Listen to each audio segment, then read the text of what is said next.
सुभाष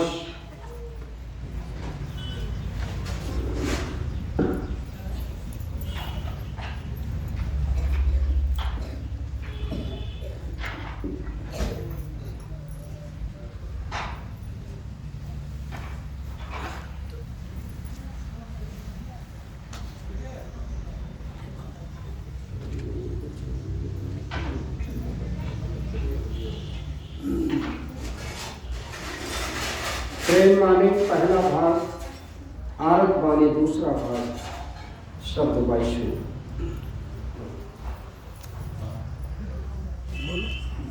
बसी मेरे घाट में गोरो परतीत बसी मेरे घाट में गोरो परतीत प्रीत की परखी आचर जरी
लागे साव डरने घाट के चोर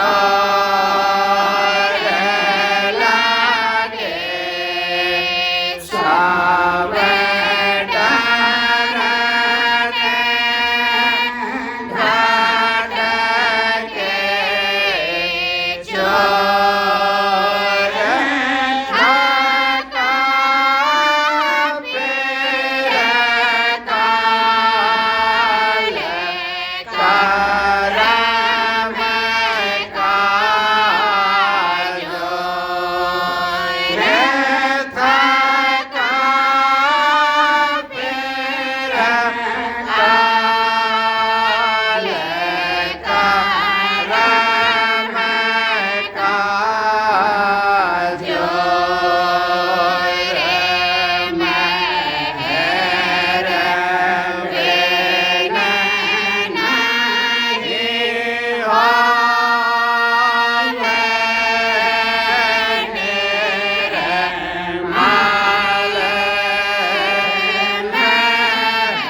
मेहर बिन नहीं होवे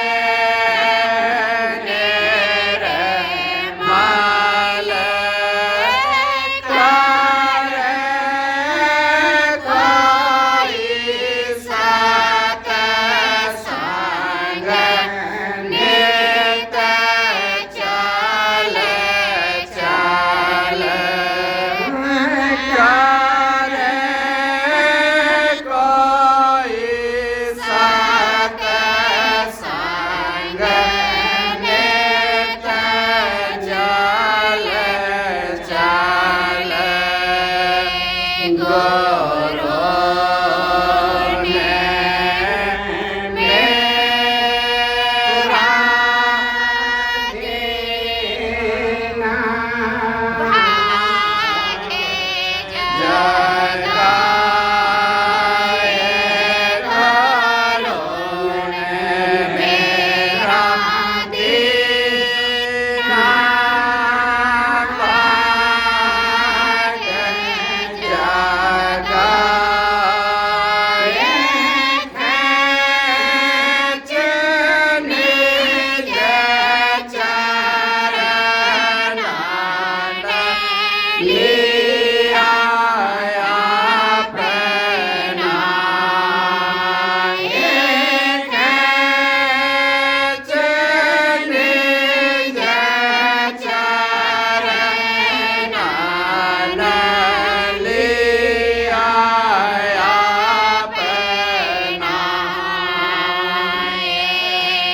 राधा स्वामी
राधा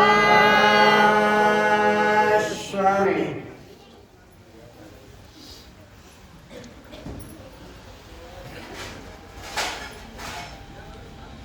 बस ये मेरे घट में गुड़ पड़ती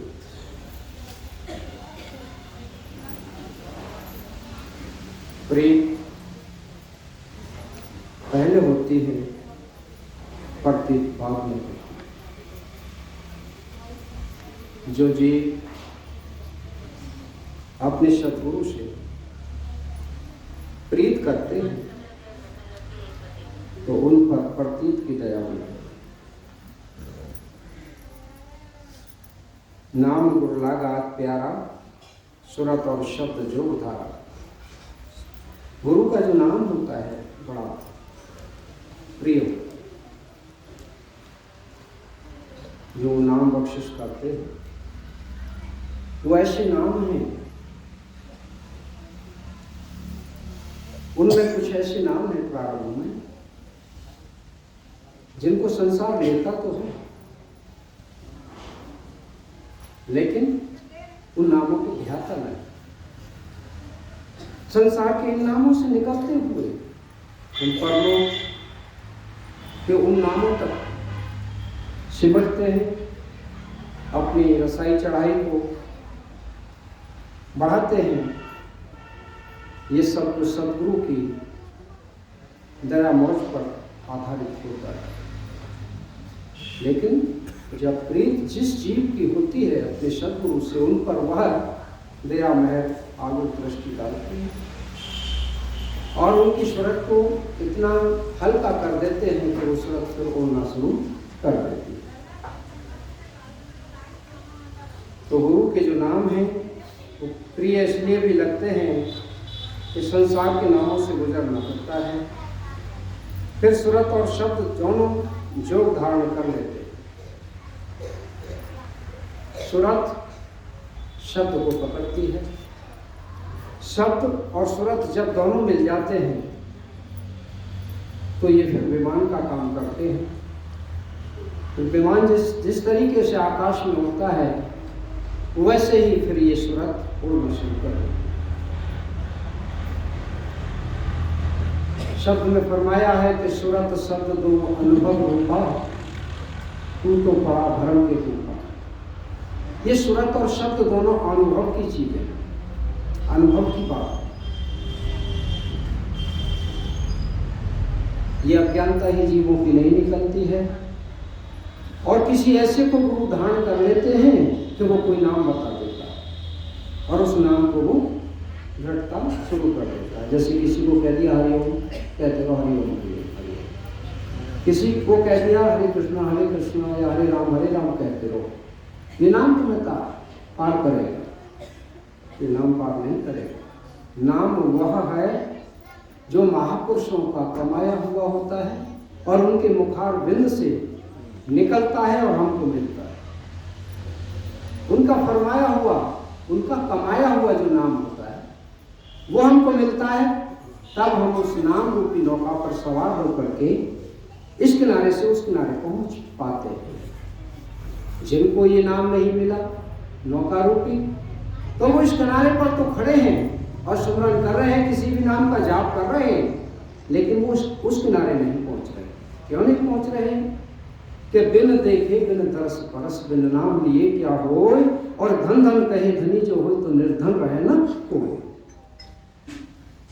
उदाहरण है कि अगर कोई अज्ञानी व्यक्ति लोहे की छड़ को अपने हाथ में लेकर के यूं कहना शुरू कर दे सुबह से शाम तक कि सोना हो जाए, सोना हो जाए, सोना हो जाए, सोना हो जाए, क्या भला वो लोहे की छड़ सोना हो सकती है? कदापि नहीं हो सकती, किंचित मात्र भी नहीं हो सकती, क्योंकि वो अज्ञानी है, उसे ज्ञान ही नहीं। लोहे की छड़ सोना बन सकती है, उसको पारस पत्थर तराशना पड़ेगा और जब वो पारस पत्थर को लेकर के उसका सम्मिश्रण करेगा, उससे घर्षण करेगा, तो वो लोहे की छड़ सोना बन जाएगा। वैसे ही हमारे महापुरुष हम जीवों को लोहे समान जीव होते हैं। हम जब उनकी शरण में जाते हैं और वो पारस के समान होते हैं और वह हमें अपनी दृष्टि देकर, अपने वचन देकर के, अपना ज्ञान देकर के धीरे धीरे शनि शनि नाम बकस देते हैं और उन नामों का जाप हमसे करवाते हैं, सुमरन करवाते हैं, ध्यान करवाते हैं, सेवा लेते हैं। तो उससे हम लोहे के समान होते हुए फिर हम सोने के बन जाते हैं। तो सोने के वही बनते हैं जो रगड़ को झेल लेते हैं, क्योंकि उस पारस पत्थर को क्षण पर रगड़ा जाता है जब वो सोना बनती है। ऐसे ही नहीं बन जाती है। ऐसे ही सतगुरु हम जीवों को भी खूब रगड़ा देते हैं। सच क्या है और झूठ क्या है, इसे बताएंगे आप। सच तो यह है कि सतगुरु के अपनाए हुए जीव कभी फिर इस रचना में नहीं आते हैं। जब जीवों को रचना में नहीं आना है तो पिछले जन्म जन्मांतर की और युग युगांतर की जो कर्म है उनको वो भुगतवाते हैं, उनका निपटारा करवाते हैं। और वो निपटारा कैसे करवाते हैं? वो इस रूप में करवाते हैं कि जो हमारा कहीं सूली लगने वाला कर्म था, फांसी लगने वाले कर्म को वो सूल बना देते। सूली वाले उसको सूल बना देते, कांटा चुभो करके उसे निपटवा देते हैं। लेकिन निपटाना जरूर पड़ेगा। भारी को हल्का कर सकते हैं, महापुरुष सारा का सारा समाप्त नहीं कर सकते थे। इसीलिए जो जीव गुरुमुख हैं, जो भजन सुमरन और ध्यान करते हैं, और फिर उनके सामने जो विपत्तियां परिस्थितियां आती घेरती हैं, तो वो कभी कभी व्याकुल हो जाते हैं, बेचैन हो जाते हैं, और कभी कभी उनके अंदर संशय और भ्रम पैदा हो जाता है। और संशय भ्रम कैसा पैदा हो जाता है? अरे गुरु जी के सत्संग में जाते जाते इतना समय हो गया, लेकिन हमारी तो ये बीमारी सही नहीं होती है, तो ये बीमारी वो सुना है तो वो वहाँ वो सही कर देता है, तो फिर हम उधर ही दौड़ना शुरू कर देते हैं। हमारे ऐसे बहुत से भाई हो सकते हैं, हमारे ऐसी बहुत सी बहनें हो सकती हैं, तो वो फिर वहाँ जाना शुरू कर देते हैं। तो यहाँ क्या हुआ कि सतगुरु पर अभाव आ गया। जो भाव था पक्का और सच्चा, वो अभाव आ गया सतगुरु पर। तो अब सतगुरु पर जब अभाव आ जाता है, तो सतगुरु ने तो डोर अपने हाथ में ले रखी है जीवों की। अब वो तो देख लेते हैं कि किसकी डोर ढीली हो गई। अब जिसकी डोर ढीली होते हैं वो भी अपना ढीला कर देते हैं। तो जब ढीला होता है, तो अब गुरु का जो दया मेहर का वो था, वो ढीला हो गया। अब हम ढीले होकर के चले गए किसी दूसरी जगह पर अपनी परेशानी को सही करवाने के लिए, और वहां भी परेशानी दूर नहीं हुई। अब क्या हुआ कि हम इधर के रहे ना उधर, हाँ, इधर के रहे ना उधर के। इसीलिए देखो सभी बहनों और सभी भाइयों, समझ लो कि गुरु जो होते हैं वो सतगुरु होते हैं, और सतगुरु और गुरु में थोड़ा फर्क होता है। हम गुरु सतगुरु को भी कह देते हैं, गुरु नाम से संबोधित करते हैं, लेकिन गुरु कहा जाता है जो ज्ञान हमको देता है। ज्ञान तो हमें प्राइमरी स्कूल से मिला, उससे पहले हमारे माता पिता से, दादा दादी से हमको मिला। तो यहाँ से प्रारंभ हो जाता है ज्ञान कि हमको दादा दादी से, माता पिता से, बड़े बुजुर्गों से, फिर प्राइमरी के स्कूलों से, फिर बढ़ते चले गए, डिग्री कॉलेजों तक पहुँच गए, वहाँ तक ज्ञान हमको मिलता है। ये है एक आध्यात्मिक ज्ञान, और ये आध्यात्मिक ज्ञान हमें वक्त के सतगुरु से मिलता है। और सतगुरु किसे कहते हैं? सतगुरु से कहते हैं कि सत्पुरुष जिन जानिया, सतगुरु किसका नाम। सत्पुरुष जिन जानिया, सतगुरु किसका नाम। सतगुरु उसको कहा जाता है जो सतपुरुष से मिला हुआ होता है। सुबह शाम मिलाना का रोजमर्रा जो चढ़ता उतरता रहता है अपने जीवों की जो प्रार्थनाएं होती है, उन प्रार्थनाओं को सत्पुरुष के हवाले करता रहता है। तो सत्पुरुष के हवाले करना जानता है, कर लेता है, इतना विल पावर जिसके अंदर है, वो सत्पुरुष के समान, सतगुरु के समान। अब सत्पुरुष और सतगुरु में भेद नहीं होता, वो एक रूप होते हैं, एक शक्ल होते हैं। वो कैसे होते हैं कि जो सत्पुरुष हैं उनका एक हाथ सतगुरु के हाथ में होता है, ये वाला हाथ सत्पुरुष के हाथ में होता है, और ये वाला हाथ कहाँ होता है? वो सतगुरु का लटका हुआ है। वो सेवकों को अपने हाथ को थमा देते हैं, अपने शिष्यों को इस हाथ को थमा देते हैं। तो जब वो दया और मेहर करते हैं जिन जीवों पर, इस हाथ का झाला इस हाथ को दे देते हैं, यानी इसका झटका ऐसे दे देते हैं। तो जितने भी जीव सतगुरु के चरण में लटके हुए हैं, लगे हुए हैं, उन जीवों को एक झटके में वो सत्पुरुष के हवाले कर देते हैं।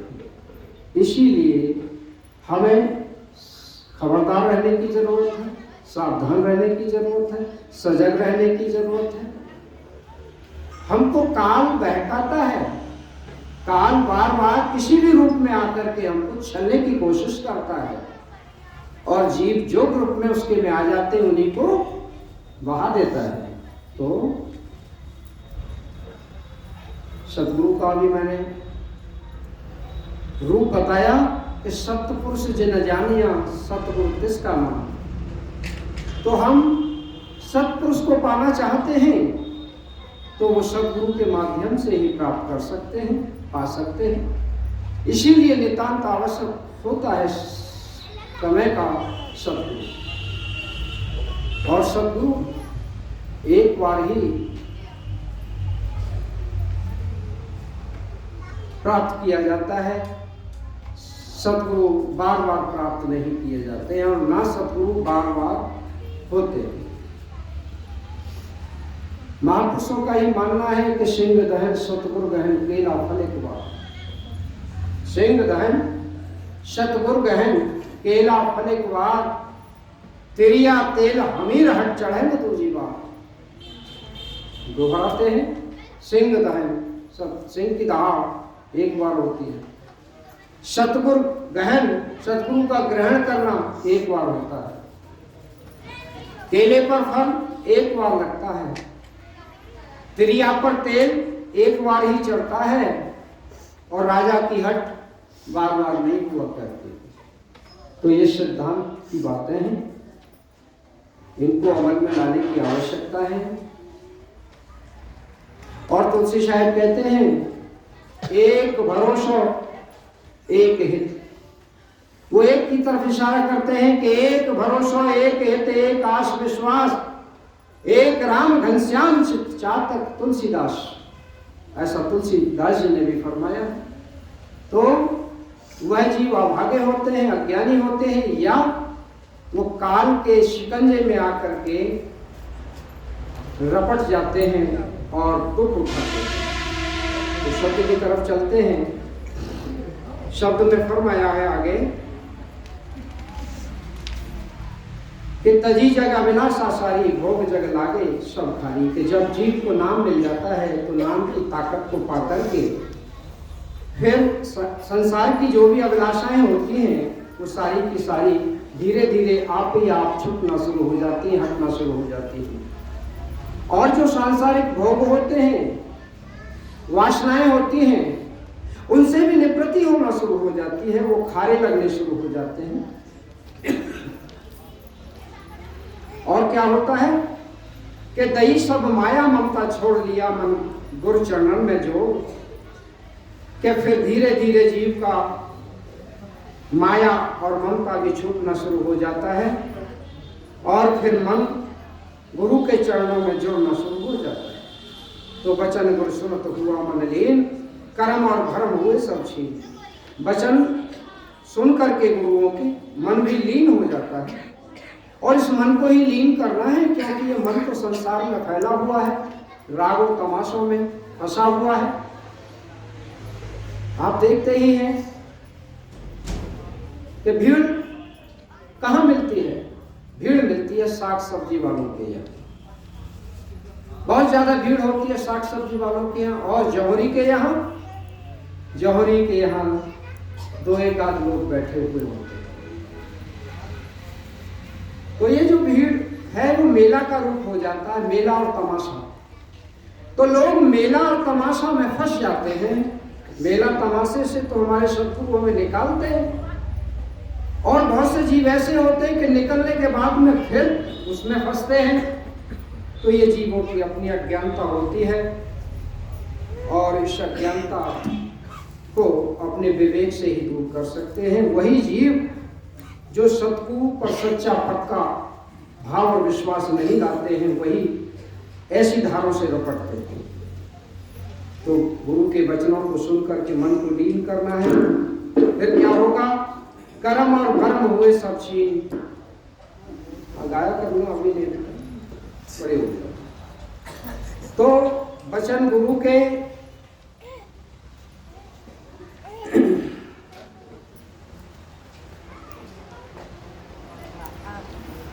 सुनता हुआ ये मन लीन हो जाता है, कर्म और भरम सब छीन हो जाते हैं।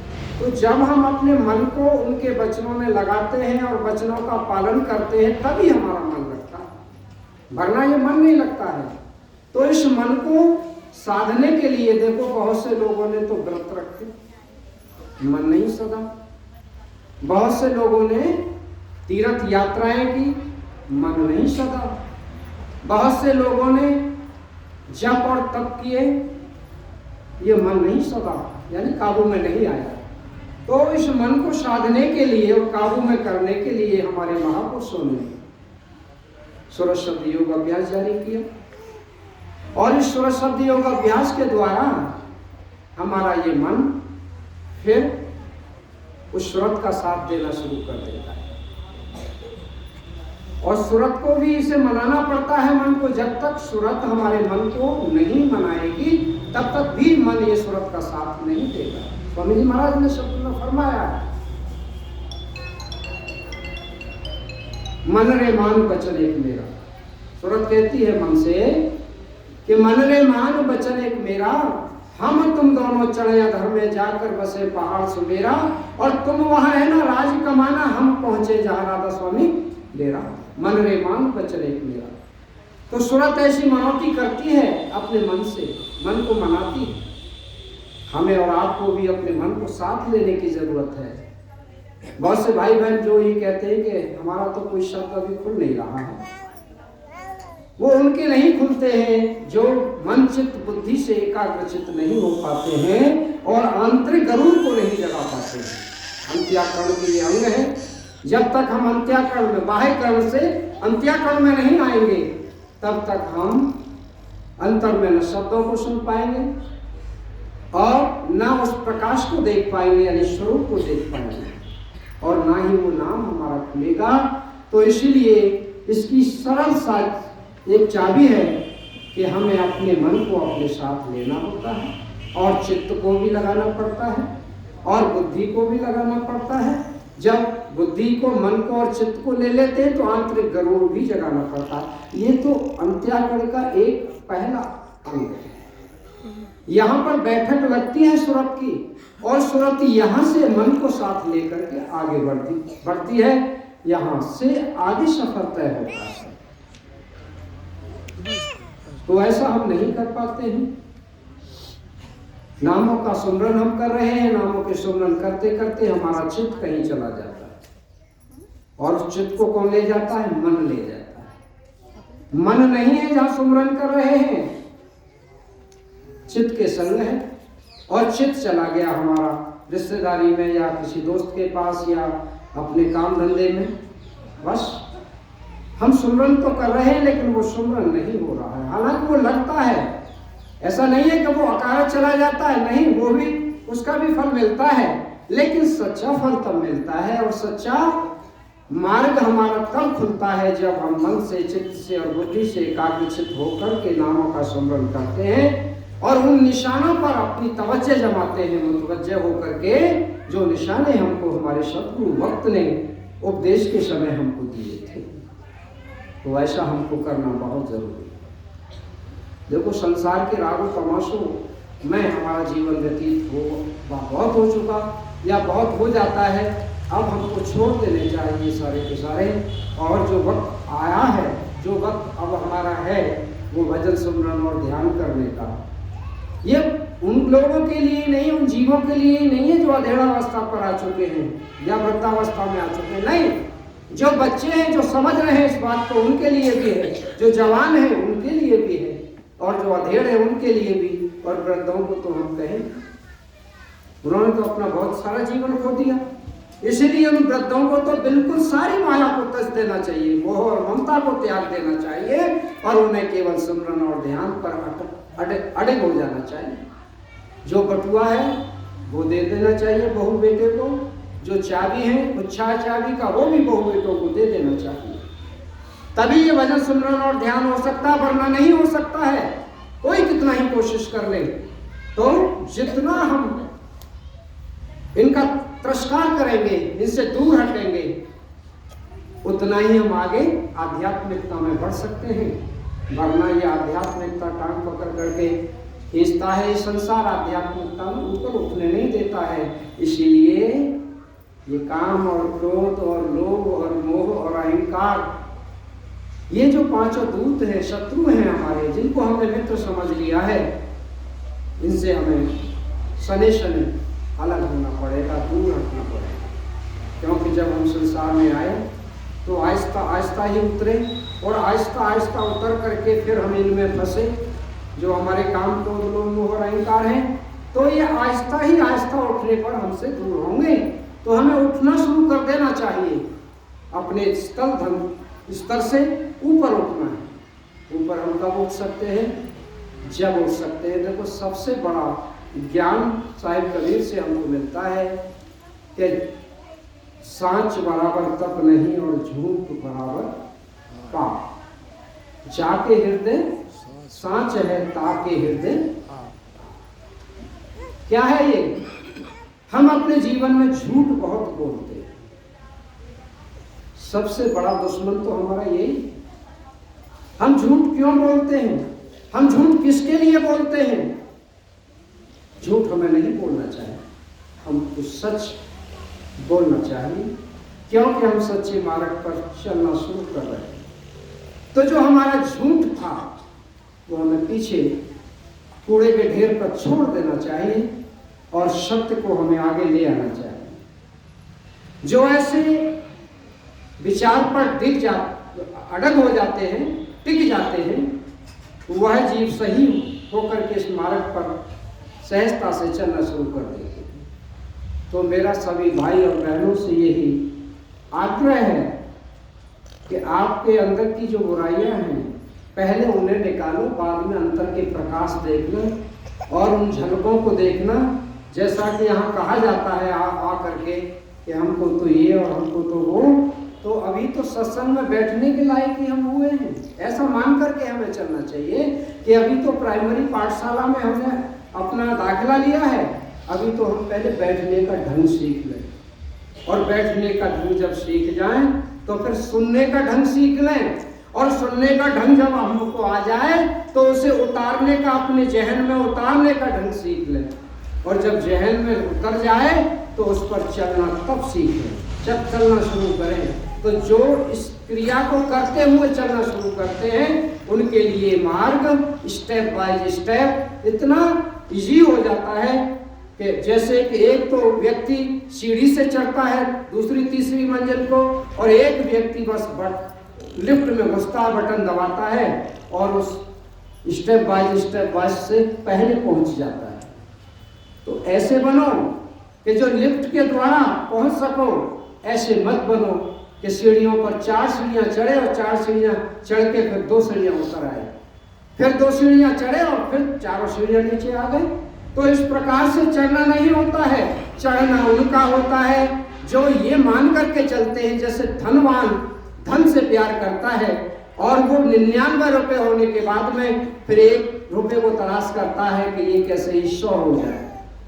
तो जिस तरीके से उसके अंदर एक लगन होती है, लालसा होती है, और 1 रुपया कमाने की वह उम्मीद रखता है, हौसला रखता है, तो इस तरीके से ही अगर हम अपने नाम के सुमरन और ध्यान में कमाना शुरू करते हैं तो हम सने स्टेप बाय स्टेप आगे बढ़ सकते हैं। बहुत सी बातें अब ये आ जाती हैं हम सुनने में। बहुत से प्रेमी कहते हैं हमसे कि महाराज जी हमारा ध्यान नहीं बनता, सुमरन नहीं बनता है, तो इसका क्या कारण है? इसका कारण सबसे पहला यही है कि हम जिस जंजीरों में जकड़े हुए हैं उन जंजीरों को ढीला कर दें। वो जंजीरें हमने स्वयं उलझा रखी हैं अपने हाथ और पैरों में, उन्हें हम निकालना नहीं चाहते। निकालने का प्रयत्न करें, और जब वो निकल जाए तो फिर हम स्वतंत्र हो सकते हैं, आज़ाद हो सकते हैं। उससे पहले आज़ाद नहीं। हमने तो देखा है बहुत सी वृद्ध माताओं को कि वो वृद्ध माताएं अब जर्जर हो चुकी हैं, उम्र भी 70, 80 या 90 की उम्र हो चुकी है, लेकिन अभी उनको सारी जिम्मेवारियां लेनी पड़ रही हैं। अब वो जिम्मेवारियां किसने दी हैं? वो जिम्मेवारियां किसी और ने नहीं दी है, स्वयं ले रखी। उनको ये ज्ञान ही नहीं है कि जब हमने ये बच्चे पैदा किए थे तो हमने पाला पोसा, थोड़ा बहुत सहारा हमारी सासू माँ ने, हमारे ससुर ने दिया था। अब ये बड़े हमने किए, पाले पोसे हमने और पढ़ाया लिखा हमने है। अब ये अपने पैरों पर खड़े हो गए हैं। तो अपने पैरों पर जब खड़े हो गए हैं तो अब तो इनको हमें सहारा देने की जरूरत है, न कि हम इनको सहारा जीवन भर देते रहेंगे। देखो बात ये आ जाती है कि जी अगर हम कमाई नहीं करेंगे और सत्संग ही सुनते रहेंगे तो खाएंगे कहाँ से? आता है ना ऐसा विचार। इसी चक्कर में बहुत से बहन और भाई, एक तो होता है सत्संग साप्ताहिक, एक होता है कोई मासिक और एक कोई होता है मान के चलो त्रैमासिक और एक होता है कोई 6 महीने के बाद में और एक होता है कोई वार्षिक। तो बहुत से लोग तो ऐसे हैं जो इनमें से साप्ताहिक अटेंड नहीं कर सकते, वो मासिक अटेंड कर लेते हैं। और बहुत से ऐसे होते जो मासिक भी अटेंड नहीं कर पाते, वो त्रैमासिक अटेंड कर लेते हैं। बहुत से ऐसे होते त्रैमासिक भी अटेंड नहीं करते, 3 महीने के बाद भी नहीं। 10 वर्ष की उनके अंदर आकांक्षा होती तो वो 6 महीने बाद का सत्संग अटेंड कर लेते हैं। और बहुत से जीव ऐसे होते हैं जो साल का अटेंड कर लेते हैं, और बहुत से ऐसे भी होते हैं जो साल भर तक कहीं नहीं जाते।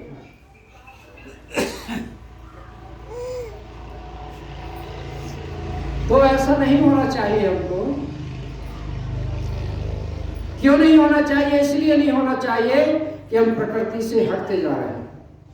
प्रकृति से जो जुड़े हुए हैं, जो प्राकृतिक वस्तुओं को देखते हैं, जीव जंतुओं को देखते हैं, वनस्पतियों को देखते हैं, उन्हें यह ज्ञान हो जाता है कि वो आसमानी बाप किसी को भूखा नहीं रखता है।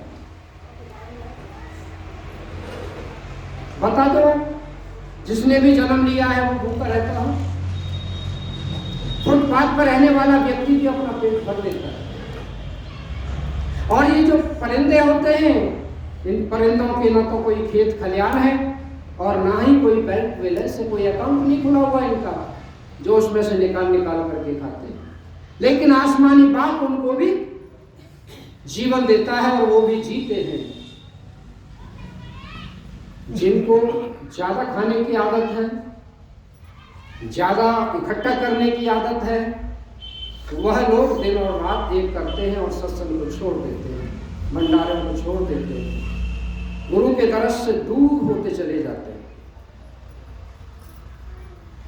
जब हम बच्चे थे, जब हम पढ़ते थे, तो हमारा जीवन ऐसा भी रहा है कि हम दूसरों से उधार पैसे लेकर के जब दयावस्ती दिल्ली जाया करते। उधार कैसे लेते थे? तो पढ़ते थे, कमाते तो थे नहीं, घर से सपोर्ट मिलता नहीं था, तो हम 50 रुपए लेते थे किसी से, तो ये कह के लेते, मामा जी आप हमको 50 रुपए दे दो, हम 60 रुपए आपको आकर के फिर दे देंगे। और वो कहां से देंगे? क्योंकि हमने 9th क्लास से कुछ दवाएं अपने ही बैठक में रख ली थी और पिताजी के अनुभव के आधार पर हम मरीजों को देख लेते थे, जब तक हमने कोई भी डिग्री डिप्लोमा हासिल मेडिकल लाइन में नहीं किया था। तो उनको आकर के हम दे दिया करते थे। कभी कभी ऐसा भी होता था कि हम अपने बाप की डांट भी खाते थे। वो हमसे ये भी कह देते थे, दुष्ट आए दिन दिल्ली भागता रहता है, अरे तेरा तो बाप वही है। हम कहते थे हाँ, हमारा बाप सच्चा वही है और बाप आप ही है, लेकिन आप झूठे।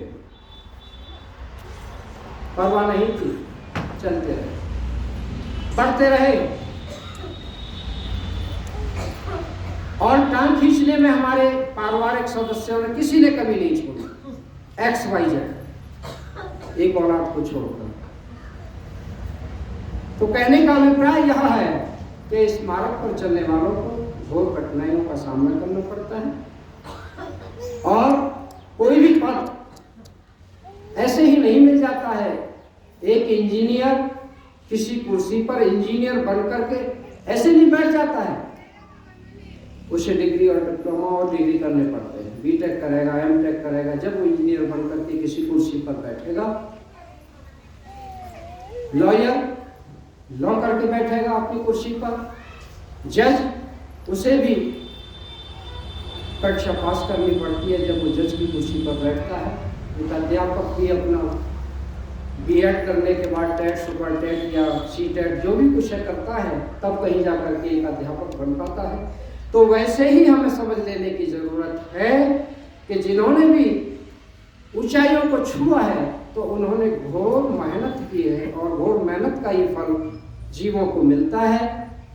हम जो ईर्ष्या करते हैं दूसरे लोगों को देख करके, वो ईर्ष्या हमारी गलत होती है, क्योंकि हम स्वयं कुछ करते नहीं हैं और दूसरों को देख करके हमको ईर्ष्या आनी शुरू हो जाती है। उस संसार की उन्नति हो तब भी हमको मेहनत करनी पड़ती है, परिश्रम करना पड़ता है, और पारमार्थिक उन्नति हो तो वो भी हमें मेहनत ही करनी पड़ती है, तभी हमको कुछ करना। सदगुरु वक्त जब हमको मिले थे, नामदान नहीं मिला था, लेकिन फिर भी हम ध्यान करते थे नामदान मिलने से पहले, और इष्ट का नाम सुनते थे। जब नहीं बनता था तो हम दीवार में अपना सर मारते थे।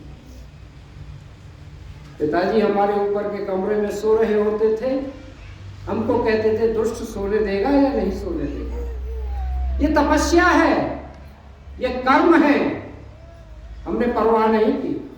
फिर कोई निकल के बुजुर्ग जा रहा होता था तो वजह से हमारे चौहान साहब आए हैं, हमारे नाना लगते हैं, हमारे आशीष हैं, और भी हमारी मामी आई हुई है हमारी ननिहाल से, तो वो कहते थे कि नहीं नहीं भजन कर रहा है, भजन कर बैठा।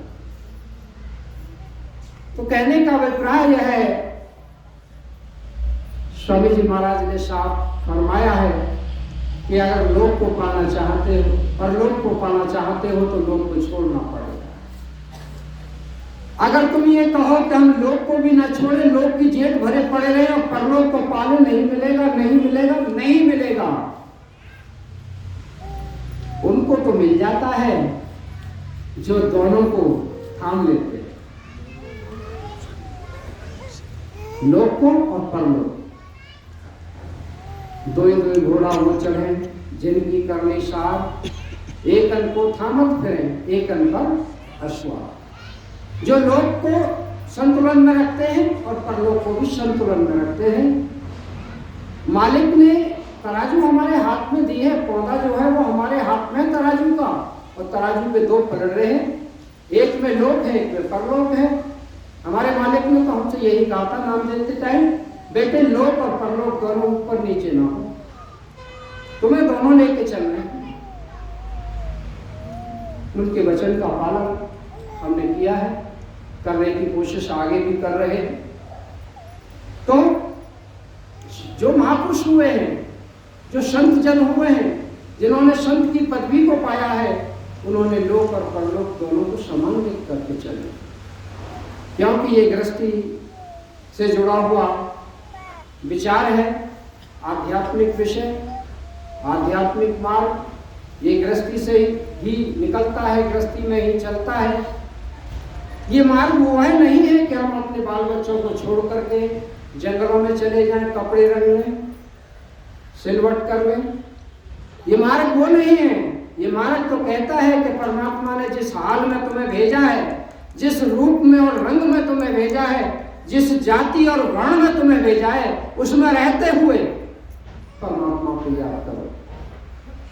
तो जो इस संसार को कमाते रहते हैं और संसार की कमाने के बाद उस कमाई को करते हैं, जो कमाई हमारी अंत समय पर काम आती है, तो ऐसे जीवों के लिए कहा गया है कि दो दो घोड़ा वो चढ़े जिनकी करनी सार, एक अन को थामत फिरे और एक अन पर अश्वार। एक पे बैठे हुए, एक घोड़े पर, एक की लगाम हाथ में ले रखी, लगाम की डोर।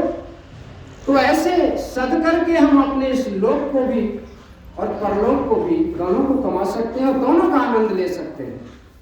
तो ये संत मत तो एक ऐसा मत है कि इसमें दोनों का आनंद लिया जा सकता है। इसमें बाल बच्चे छोड़ने की जरूरत नहीं होती है, कारोबार छोड़ने की आवश्यकता नहीं होती है, वनों में जाने की जरूरत नहीं होती है इसमें रहते हुए। लेकिन विचारों को शुद्ध करते हुए हमें एकाग्रचित्ता पर आना पड़ता है। तो स्वामी जी महाराज ने जो फरमाया है कि बसी मेरे घट में गुण प्रतीत, प्रीत की परखी अचरज, तो वैसे ही हमें बन करके रहना है कि अपने घट में हमें गुरु प्रतीत बसा के चलना है और उस प्रीत को परखना है जो अचरज रीति है, जो प्रतीत के द्वारा हमें प्राप्त होती है। राधा